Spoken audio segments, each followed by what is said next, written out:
Oke, shalom saudaraku. Kita ketemu kembali saat ini. Kita akan sama-sama kembali untuk belajar kebenaran firman Tuhan. Sebelumnya mari bersama-sama kita satukan hati kita berdoa. Bapa, kami membutuhkan firman-Mu setiap waktu, setiap saat dalam hidup kami. Sebab firman-Mu adalah makanan manusia roh kami yang membuat kami terus bertumbuh. Semakin hari semakin seperti Kristus. Tolong kami, untuk kami boleh menjadi pendengar dan pelaku firman-Mu dalam nama Yesus. Amin. Baik saudaraku yang terkasih di dalam Kristus, ya, saat ini kita akan sama-sama merenungkan firman Tuhan tentang seorang murid hidup dipimpin oleh Roh Kudus. Di dalam Galatia pasal yang kelima ayat yang ke-16 berkata, "Maksudku ialah, hiduplah oleh roh, maka kamu tidak akan menuruti keinginan dagingmu." Nah, di sini Rasul Paulus berkata kepada jemaat di Galatia, untuk mereka boleh hidup dipimpin oleh Roh Kudus. Untuk mereka tidak menuruti keinginan daging mereka. Ya, ditegaskan di sana, hiduplah oleh roh, maka engkau tidak akan menuruti keinginan dagingmu. Nah, kalau kita baca di dalam ayat-ayat selanjutnya, di sana jelas dikatakan, keinginan daging adalah percabulan, kecemaran, hawa nafsu, kemarahan, cinta akan diri sendiri, ya, dan semuanya itu, dan ditegaskan oleh Rasul Paulus berkata, barang siapa hidup di dalamnya, dia tidak akan mendapat bagian di dalam kerajaan surga. Sedangkan di dalam Galatia pasalnya yang kelima ayat yang ke-22 berkata bahwa buah roh adalah kasih, sukacita, damai sejahtera, kesabaran, kemurahan, kebaikan, kesetiaan, kelemah lembutan, dan penguasaan diri. Dan barang siapa hidup di dalamnya, dia akan mendapat bagian di dalam kerajaan surga. Nah, saudaraku yang terkasih di dalam Kristus, kehendak Tuhan bagi saya dan saudara, untuk saya dan saudara hidup oleh Roh Kudus. Bagaimana caranya? Supaya hidup kita dipimpin oleh Roh Kudus. Supaya kita hidup oleh Roh Kudus dan kita tidak menuruti keinginan dagingnya. Nah, saudaraku yang terkasih, selalu terjadi perjuangan, peperangan di dalam diri kita. Apakah kita mau menuruti keinginan daging kita atau menuruti keinginan roh? Itu perjuangan seumur hidup. Bahkan mulai dari bangun tidur, buka mata, keinginan daging sudah berdiri di muka pintu hati kita. Keinginan roh juga, ya. Jadi bagaimana kita menyikapinya? Apa yang harus kita lakukan supaya kita hidup oleh Roh Kudus? Nah, ada sebuah perumpamaan, saudaraku, ya, di dalam kedua keinginan ini, ya, keinginan roh atau keinginan daging. Pertama, keinginan daging. Ya, keinginan daging itu bisa menguasai diri seseorang, atau seseorang hidup dipimpin oleh keinginan dagingnya. Itu disebabkan oleh karena orang tersebut senantiasa memberi makan, ya, mengizinkan hidupnya dipimpin atau melakukan hal-hal yang duniawi. Contohnya, ketika hidup seseorang senantiasa atau menggunakan waktunya begitu banyak untuk hal-hal yang duniawi, contohnya, ya, menghabiskan waktu untuk main game, ya. Zaman sekarang kan anak-anak muda, kalau kita melihat, kalau kita melihat di kafe-kafe dimanapun, di mall, mereka bertemu, ya, mereka duduk, tapi mereka sibuk sendiri. Ngapain? Megang handphone dan main game berlama-lama, bahkan bisa berjam-jam, habis waktunya.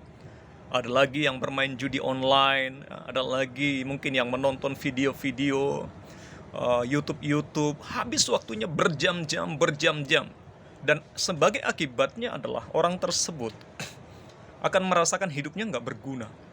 Karena dia menyia-nyiakan waktunya dengan percuma, ya.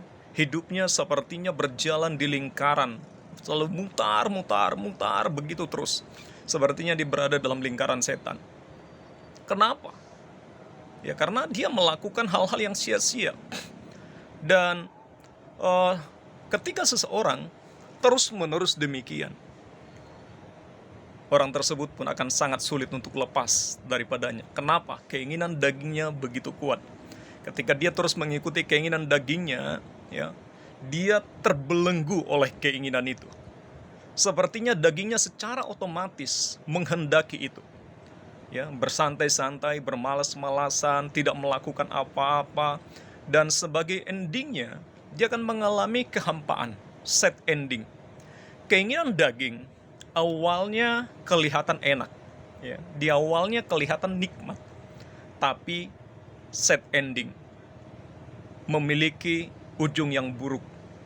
Seseorang yang hidup menurut keinginan dagingnya, di akhirnya adalah hanya penyesalan. Kenapa ya saya menghabiskan waktu saya sia-sia? Kenapa saya tidak melakukan sesuatu yang berguna? Kenapa dan kenapa dan kenapa? Ya, ketika seseorang sudah dikuasai oleh keinginan daging, dia akan memiliki kehidupan yang berakhir dengan tragis atau sad ending. Namun orang yang hidup oleh Roh Kudus, dipimpin oleh Roh Kudus, memang awalnya itu berjuang, ya, seperti Yesus berkata, barang siapa mau menjadi muridku, dia harus sangkal diri, pikul salib, ikut Yesus setiap hari. Sepertinya setiap hari berjuang, bangun pagi-pagi dia berjuang, dia berdoa, mencari Tuhan 1 jam, 2 jam mungkin dia mencari Tuhan, mengejar Tuhan, mencintai Tuhan, merenungkan firman Tuhan, memuji menyembah Tuhan. Sepertinya secara dagingnya berontak, ya, karena mungkin kalau dipilih mana lebih enak, tidur saja, bangun pagi dan tidur-tiduran daripada bangun langsung berdoa, cari Tuhan. Secara daging lebih enak ya tidur-tiduran. Tapi akibatnya adalah penyesalan. Tapi ketika seseorang bangun pagi, dia berdoa, dia cari Tuhan, dia sembah Tuhan, dia menaikkan pujian kepada Tuhan. Ya, mungkin berkata, mungkin ku cari wajahmu, temukan kasihmu, kau bukan Tuhan yang jauh dariku. Ya, dia renungkan pujian, dia naikkan pujian, dia tuning hatinya, diarahkan kepada Tuhan, dia ngalami realita Tuhan. Memang awalnya secara daging gak enak, tapi percayalah itu akan memiliki happy ending. Nah, ketika itu yang dilakukan terus menerus, itu akan menguasai hidupnya. Dan ketika seseorang sudah memiliki hidupnya dibangun di dalam roh, itu menjadi habitatnya. Nah, jadi seseorang yang hidup di dalam roh, dia akan sangat sulit, ya, ketika ditawarin berbuat dosa. Dia akan bisa menolak itu dengan mudah. Kenapa? Itu bukan menjadi habitatnya, itu bukan menjadi kebiasaannya. Tapi seseorang yang hidup dalam daging juga, ketika ditawarin untuk hidup di dalam roh, melakukan kebenaran, itu juga akan menjadi sesuatu yang sulit baginya. Kenapa? Karena itu bukan menjadi habitatnya. Ya, orang tersebut senantiasa suka menyenangkan keinginan dagingnya. Tetapi orang yang hidup di dalam roh, yang mencintai hadirat Tuhan, dia akan merasa kalau mungkin suatu hari dia tidak berdoa atau dia tidak memuji menyembah Tuhan, dia tidak baca firman Tuhan, dia akan merasa ada ruang kosong dalam dirinya, ada sesuatu yang kosong.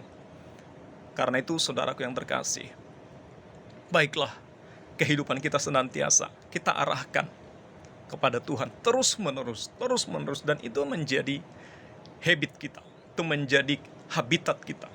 Tinggal di hadirat Tuhan adalah habitat kita. Sama seperti Raja Daud berkata, hanya dekat Allah saja aku tenang, daripadanya lah keselamatanku. Seorang Daud, di mana dia adalah seorang raja, dan dia sudah menikmati semua kenikmatan dunia mungkin, karena dia seorang raja, dia pemimpin. Dia tinggal di istana, punya prajurit, punya pengawal, ya, dia punya harta, punya semua. Tapi dia berkata bahwa apa yang dunia dapat berikan itu tidak bisa memuaskan hatinya. Dan dia berkata, hanya dekat Allah saja aku tenang. Jadi saudaraku, ayo terus izinkan, kondisikan hidup kita untuk mencintai firman Tuhan, mencintai Tuhan, suka memuji menyembah Tuhan, berdoa, ya, bergaul karib dengan Tuhan, dan itu akan menjadi habitat kita. Itu akan menjadi kesukaan kita, dan itu akan membuat kita senantiasa hidup dipimpin oleh Roh Kudus. Jadi saudara yang terkasih, bagaimana kehidupanmu saat ini? Apakah engkau hidup oleh daging atau hidup oleh roh?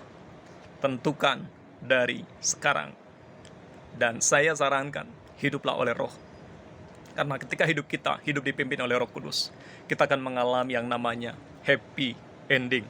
Akhir hidup kita akan dipenuhi oleh sukacita, kebahagiaan, dan damai sejahtera oleh Roh Kudus. Jadi saudara yang terkasih, yang kau mendengarkan video ini, jangan tunda lama-lama lagi. Izinkan hidupmu senantiasa hidup melekat dengan Tuhan. Puji Tuhan, sama-sama kita berdoa. Tuhan, terima kasih biar kami menjadi pendengar dan pelaku firman. Roh Kudus, tolong kami untuk terus mencintai Tuhan, mencintai hadirat Tuhan, mencintai firman Tuhan setiap hari, sehingga hidup kami terus bertumbuh dalam pengenalan akan Tuhan, dalam nama Yesus. Amin. Puji Tuhan, sampai bertemu kembali. Tuhan Yesus berkati. Shalom.